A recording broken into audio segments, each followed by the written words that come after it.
Hi, this is Julie, Truthsayer, and I did say that I'd be back again with the 12 Rules for Radicals that Hillary Clinton and George Soros, excuse me, and Barack Obama are following to absolutely wreck our country, just decimate it.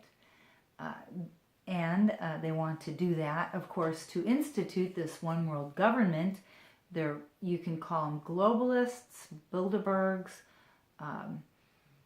power money elite, the Illuminati, any of those.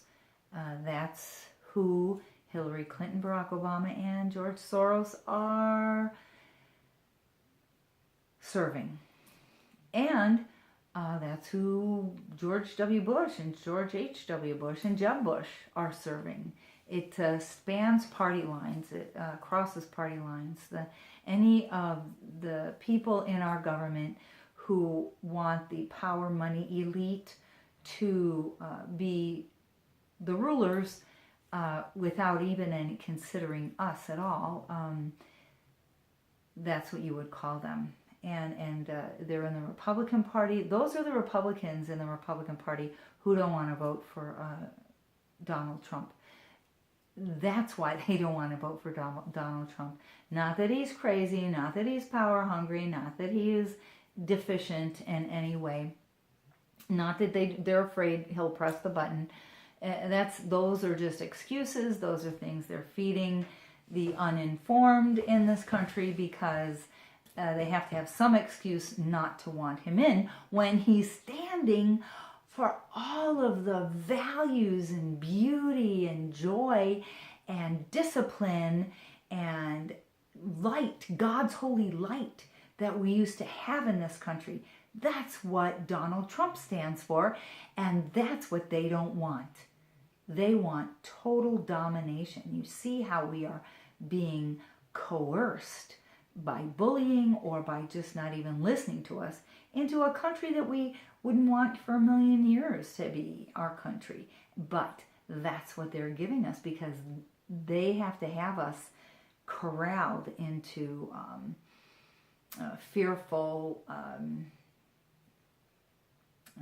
lemmings that are, willing just to rush over the edge of a cliff and kill ourselves for their cause when it's not ours at all, but they're shaming people into going along with their agenda, which is totally ripping up and wrecking our country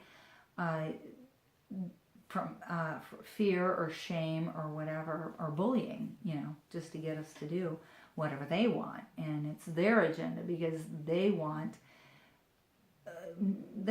people who will be easily managed, and that's why they want to bring in all those jihadist refugees that have infiltrated the beautiful Syrian refugees that really do need help. But why aren't they talking about building camps right there in Syria to take care of the people? We've totally always done that before, and suddenly, wow, that's not on the table. No, because they want to infiltrate all of our countries that are doing really well with chaos and horror so that they can manage us better. That's their agenda, the Bilderberg power elite. So anyway, here's the 12 rules for radicals that Soros and Obama and Hillary are instituting. The first one is power is not only what you have, but what the enemy thinks you have. Power is derived from two main sources, money and people. The have-nots must build power from flesh and blood. And the haves, of course, can do it with money and the people by coercion, blah, blah, blah. All right? So when we think of Hillary Clinton look at everybody who's behind her, who's backing her. Uh, every frickin' power elite and money elite, not only in this country, but all the people who have, and the huge companies and money that has donated to her foundation to get her favors and to get her elected and to do what they want. So, huge money, huge power elite, all behind Hillary Clinton. And that is, but if nobody votes for Hillary, there's no way that they can say, oh, it's all close and, you know, Trump is a little bit behind and so Hillary's probably going to win. And then if it's fixed, it'll be hard to tell, you know, if the election is fixed and Hillary wins, if they keep reporting, oh, it's so close and everything, then, you know, it's, if she wins, we're like, oh, well, we just missed. But with all of the corruption and deception that we see going on everywhere in this Democrat Party, and then we see the people who exposed the truth about the DNC and their plot to get rid of Bernie Sanders, and then those two people who exposed it are suddenly dead, and nobody's investigating their deaths. Nobody's investigating the weird deaths of other people, like anybody who crossed Hillary or something, or, well, actually they were Hillary's friends that died mysteriously, but nobody's investigating, nobody is going into these things, and so then they can really cow us with fear and this idea that they're hugely powerful. But I'll tell you, God is more powerful than any darkness. So remember that and pray to God for exposure of any of these nefarious deceptions of the Democrat leaders. And God will expose. We've seen a lot of the deception being exposed. And I mean, even the wires going down Hillary's back when she was in this last debate, and the microphone not working for Trump. I mean, they are going to try everything they can to get this election to go their way. But if everybody defects from the Democrat Party into the Republican Party for Donald Trump, or just vote for Donald Trump anyway, you know, you don't have to defect, but then they're going to know, then there's no way. Then there's no way that they can. I mean, if everybody on the street is saying, oh, I voted for Donald Trump, there's no way they can patch up that much of a deception. Okay, number 2, never go outside the expertise of your people.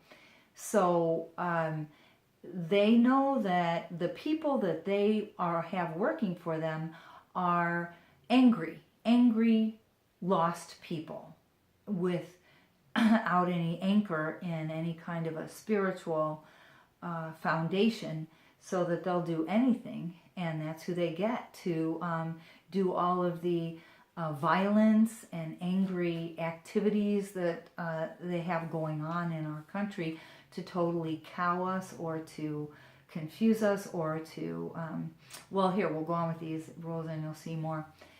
Then, whenever possible, go outside the expertise of the enemy. So we see in the last debate when Trump did so fabulously well, just putting Hillary in her place with the economy and how bad that was, they went into other areas.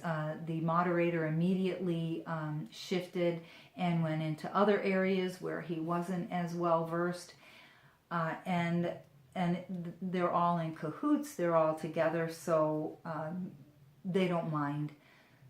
They don't even mind if you see it these days. They could care less. You know, they'll do anything. Make the enemy, number 4, make the enemy live up to its book of rules. So it says, like, if they say they answer every letter, then send them 30,000 letters. So you just inundate them, and then if they don't live up to their claims, that's just one more way that you can dig the knife into them further. Rule number 5, ridicule is a man's most potent weapon. There is no defense. It's irrational. It's infuriating. So, you know, they say the most horrible, ugly, godless things about Trump, and that's okay. And if Trump tries to retaliate, oh, that's terrible. He's bending so low. He's punching below the belt, and they just always do it to Trump. And you know, Hillary, just time after time, oh my God, we can't trust him for anything. Oh my God, now he's really being crazy. Oh my God, now this. And yet you say it about her, and oh, he's punching below the belt. Oh my God, now she's really crazy. You know,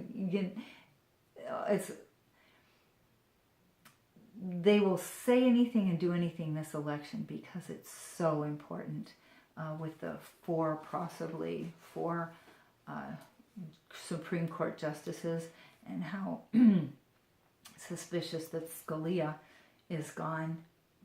It just makes my skin crawl. They're so godless and ugly. So number 6, a good tactic is one your people enjoy. So they get people to go out and burn things and yell and loot and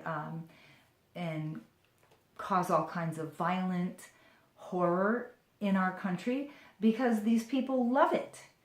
The people that they get now, definitely it's a very small minority of people who really enjoy, that's what they enjoy, is being violent and ugly and godless and angry.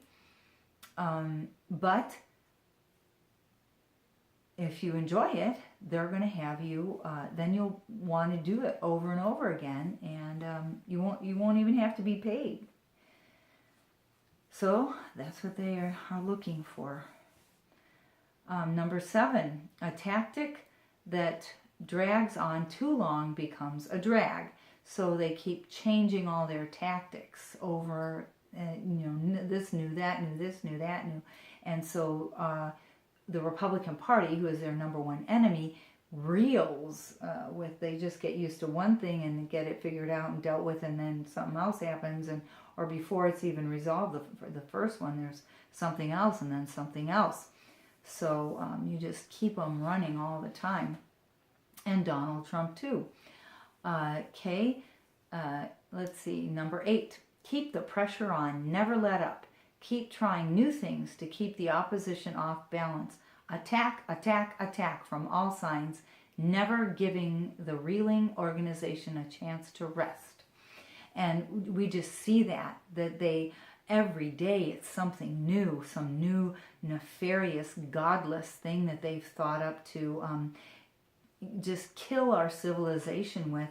I mean, how are we even, we look and how are we even going to get, when Obama has now made us $10 trillion more in debt just on his own? How are we ever going to get rid of that?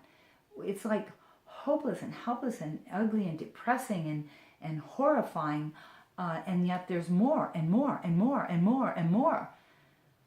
So they're following the Saul Alinsky rules for radicals. Okay.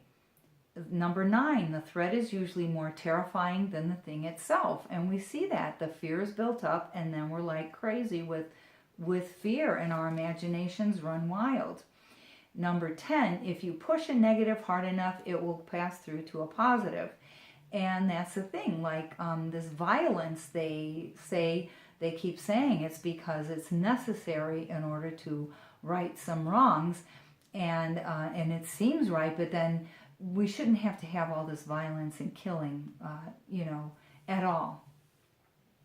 Number 11, the price of a successful attack is a constructive alternative.